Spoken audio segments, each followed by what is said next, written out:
থেকে আসলে আমাদের বিভিন্ন কিছু শেখার আছে, যার মধ্যে অন্যতম হচ্ছে আমরা যদি নারীদের দিক থেকে জেন্ডার সমতা নিয়ে দেখি, বঙ্গমাতা বঙ্গবন্ধুর সাথে শুধুমাত্র রাজনৈতিক ক্ষেত্রেই নয়, তার ব্যক্তি জীবনে অনুপ্রেরণাদায়ী হিসেবে ভূমিকা রেখেছেন। সেই সাথে বঙ্গবন্ধু যখন জেলে ছিলেন সেই সময় সংগঠনের সব রকম কার্যক্রম, নেতা নেত্রীদের দিক নির্দেশনা দেওয়া সব বঙ্গমাতা করে গেছেন।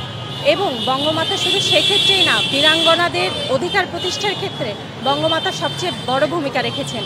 তিনি সর্বপ্রথম বলেন, আমি তোমাদের মা, এবং তিনি বীরাঙ্গনাদের বিয়ে দিয়ে সামাজিক স্বীকৃতির ব্যবস্থা করেন।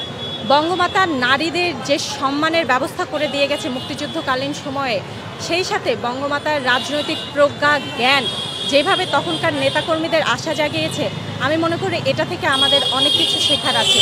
কিভাবে নারীদের অধিকার আদায় করে নিতে হবে, কিভাবে নারীরা তার প্রজ্ঞা, সাহসের মাধ্যমে তার ব্যক্তিগত জীবন, সেই সাথে রাজনৈতিক জীবন এবং তার সহধর্মিণীকেও এগিয়ে নিয়ে যেতে পারে, এটা আমরা বঙ্গমাতার জীবনাদর্শ থেকে শিখতে পারি।